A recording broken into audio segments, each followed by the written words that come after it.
Welcome everyone to the Settle-In Live session. I'm Maria Jose with Settle-In, your multilingual hub for digital resources and information for newcomers. We have partnered with IRC Safe to offer a two-part series on taxes in the U.S. Please remember when commenting during this live session not to share any personal or confidential information, as this is a public webinar. In today's session, we will explain how to prepare for yearly tax return filing, including who needs to file, what documents you should prepare, where to go to get your taxes completed, and how to avoid tax-related scams. Part 1 of this series gave a general overview of taxes, including different types of taxes, what taxes pay for, and how we pay taxes throughout the year. You can access Part 1 on the Settle-In Facebook page. What are taxes? Let's review a bit from Part 1, starting with an overview of taxes. Tax is money that is paid to the government to help pay for different government services and goods.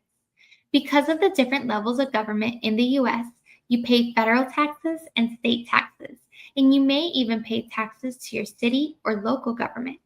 At a national level, taxes are monitored by the Internal Revenue Service, or the IRS, and on a state level by your state tax authority. Why is it important to pay taxes? Taxes are important in many ways. The first being that this money finances government programs and supports services that most of us use day to day and that we all share together as a community. Paying your taxes is also part of our civic duty in the U.S.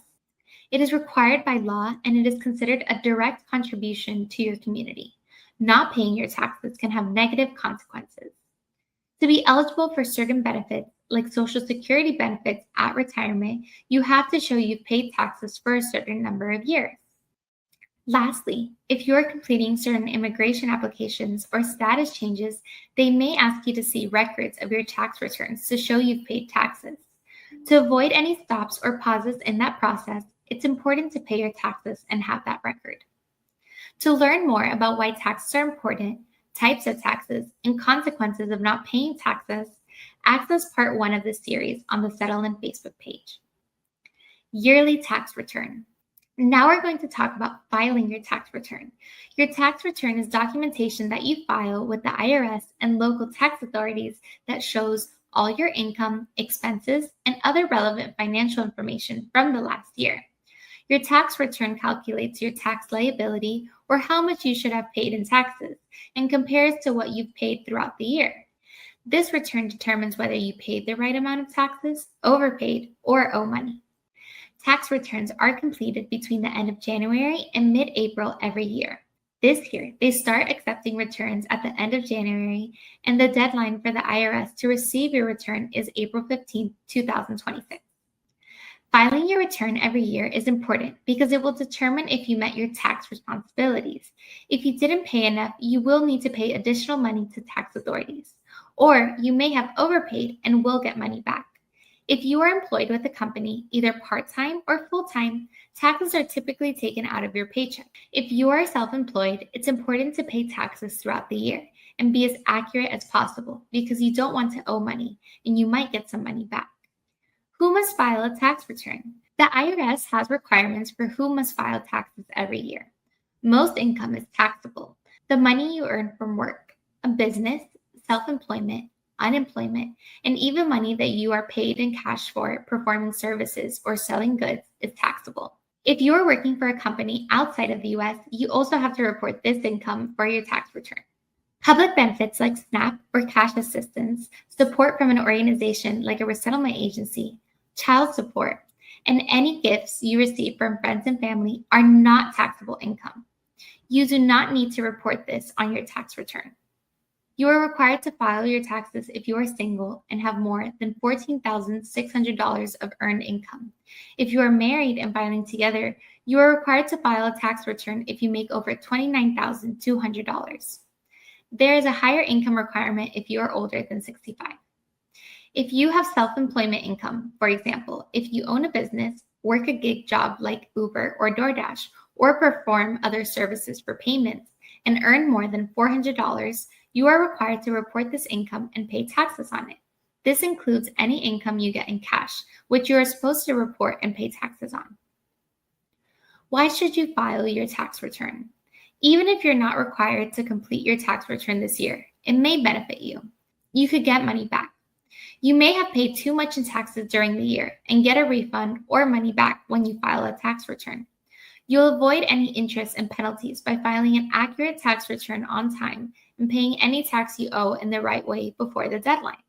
Even if you can't pay, you should file on time or request an extension to avoid owing more money. An accurate tax return can make it easier to apply for assistance with education expenses. If you are applying for student aid, the FAFSA financial aid form pulls in your tax return information. Paying your taxes builds on your Social Security benefit. You need at least 40 credits, which is about 10 years of working, on file to be able to claim full Social Security benefits when you're older. Filing will give you an accurate picture of your income. You can use it when applying for benefits, credit, or loans. If you file accurate tax returns, you may get a loan with a lower interest rate and better repayment terms. Generally, when you file an accurate tax return and pay your taxes on time, you'll have some peace of mind knowing that you're doing the right thing to follow the law. Tax returns, credits, and deductions. We mentioned that by filing your tax return, you may get some money back. This is called a tax refund. This can happen if you paid more taxes than you had to during the year or because you're eligible for credits or deductions based on your situation. It's always nice to get some extra money back. A credit reduces the amount of taxes you owe based on specific factors. For example, the number of children you have on your income. On the next slide, we'll talk about a few common credits. Deductions are items you can subtract from your taxable income to lower the amount of taxes you owe. Some common examples for individuals include education expenses, like student loan interest, certain healthcare costs, and contributions to retirement accounts. There is also a new tax benefit for qualified cars bought between 2025 and 2028. If you took out a loan to buy a new car, you may be able to subtract up to $10,000 of the interest from your taxes each year. This rule depends on your income, among other things, so ask your tax preparer if you qualify.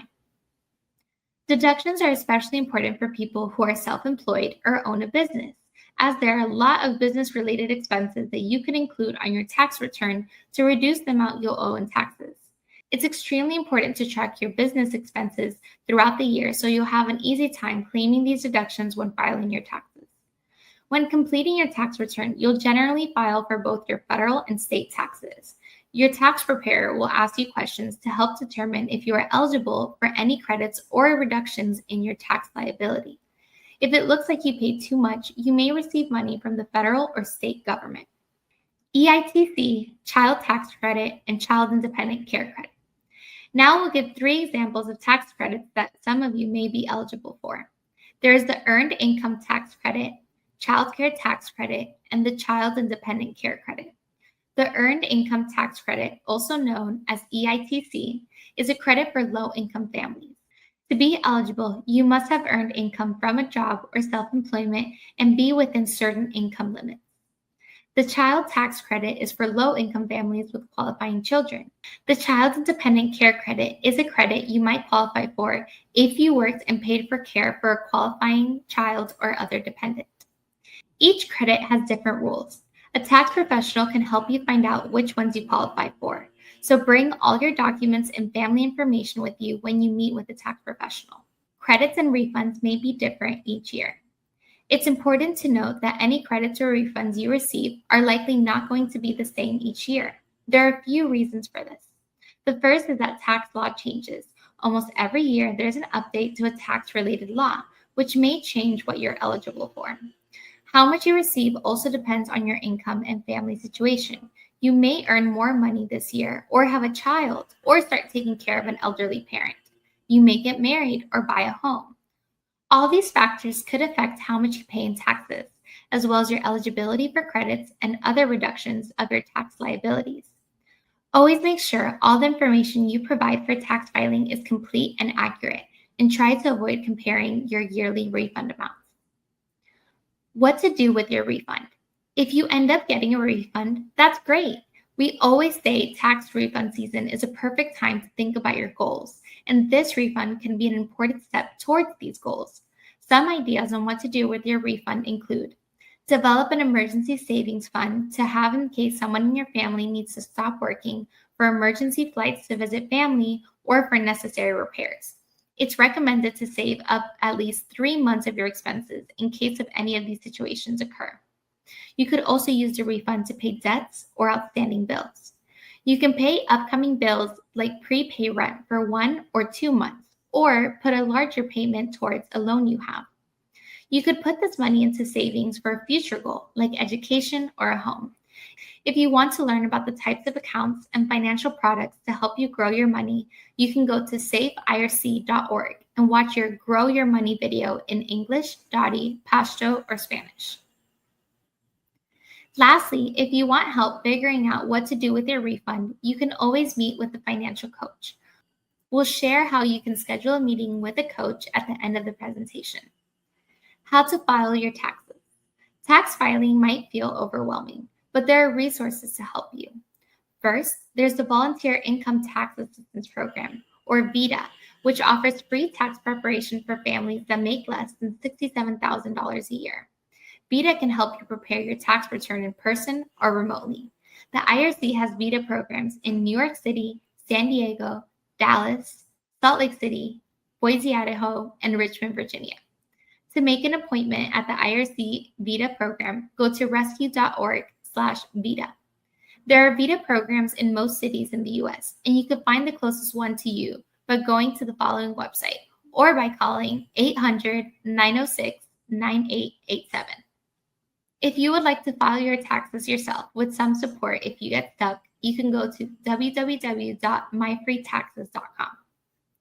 Lastly, if you have a more complex tax question, for example, you have multiple businesses or investments, you can go to a paid tax professional with an accountant or accounting business like H&R Block. Protect yourself from scams by verifying your tax preparer. Ask for their PTIN, IRS ID, and confirm they sign your paper copy return. Also, never pay them a percentage of your refund. That is illegal. Professionals charge a flat or hourly fee. What documents to bring? When you've decided how you'd like to complete your return, you'll want to prepare all your documents for the return filing. It's a good idea to have everything ready in one place so it's easy to find for your tax season and easy for the person preparing the return. To complete your tax return, you'll need these items: Social Security cards or taxpayer identification numbers for everybody that will be on your return, and photo identification for you and your spouse if filing together. Your income and earning documents. If you are an employee of a company, they will provide you with a W-2 form in January that includes all the taxes deducted from your paycheck throughout the year. If you receive Social Security income or unemployment income, you'll need to bring those documents as well. If you have self-employment income, bring any 1099 forms you receive from the businesses or apps like Uber and Lyft you worked for. Also, bring any records of any quarterly tax payments you made during the year. In addition, bring documentation for any deductions you may have. For example, car expenses or mileage for a mileage deduction calculation, which can include receipts or trackers you use. Or if you use an app, bring that information too. If you worked any other jobs like didn't report, like cash jobs, come prepared with the total amount you earned. If you're filing for your spouse or your children and dependents, bring their documents too. Lastly, bring your bank account information so you can get a direct deposit for any refunds you receive. Under a new rule, the U.S. government has stopped mailing paper checks for Social Security and most other federal benefits. You must sign up for electronic payments, either direct deposit to a bank account or a Direct Express prepaid debit card for those without one. The Settle In team has posted more details about this on Facebook. For questions or enrollment help, contact your case manager or local community support group. There may be other documents you need to bring to verify the information on your return that are state-specific or requested by the IRS. For example, birth certificates for children. Tax scams. Now that we've reviewed everything about taxes, including how to file your tax return, the last topic we want to talk about is tax scams. A scam is a fake inquiry or story to trick you into sharing your personal information or financial information so that the scammers can take your money. Scammers increase their activity during tax season, and they'll try to use tax preparation in their story to get your money. Scammers will usually call, text, or email you claiming they are the IRS, a tax preparer, or another official agency with a convincing story asking you to share your information. Tax scams are dangerous, but there are some ways for you to spot these scammers. First, know the IRS will never call, text, or email you. They'll usually send a communication through the mail. If you get a call from someone claiming to work for the IRS or an email telling you to click a link to get a refund, it's likely a scam. The IRS has a list of common scams on their website. You can check there to see if the communication is real. Scammers will also ask for your personal information, like your social security number or bank account number, or they'll ask you to complete a financial transaction to share your information. If someone is doing this, they're likely trying to steal your information. Scammers will also demand immediate payment. For example, they'll call and say, "Hi, this is the IRS and you owe $500 for your tax return. Tell me your bank account number and we'll fix this right away." This is a scam. The IRS won't call you, and they also won't ask you to pay immediately. Scammers may also promise some type of reward for sharing your information or clicking a link. For example, you might get an email saying, "Your economic impact payment is available. Click here to claim your money today." We all love to get free money, but good news like that will not come from an email. Lastly, another common tactic scammers use is threatening an immediate consequence if you don't act now. They say they'll alert the police or take you home. These calls can be pretty scary, but remember, the IRS would not threaten immediate action against you or in this manner. The police will not come after you for paying the incorrect amount of taxes. If scammers contact you, here are a few things you can do. Ignore it. Read the information, then delete it. If they've texted or called, you can also block their number so they stop bothering you. Don't give out your social security number or bank account information without proof the person is who they say they are. If on the phone, you can ask them for their contact details, name, and callback number, and say you're going to check on this, and then hang up.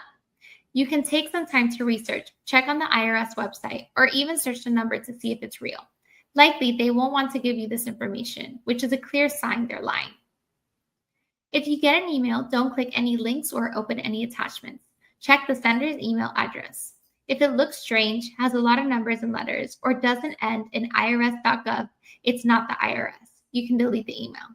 You can report the scammers to the IRS and the Consumer Financial Protection Bureau as well, so they can update other taxpayers with this information.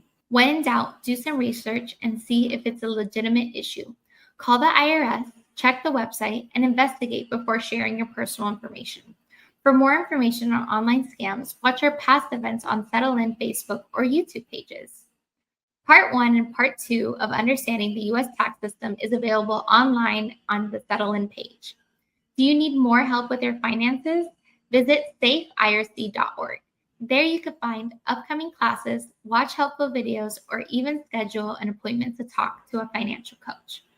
I'd like to thank you for joining us for this Settle In live event. We covered a lot of information. You can return to this recording after the event to review the information again. We also encourage you to follow the Settle In Facebook page for the latest information you need to know as you adjust to life in the United States.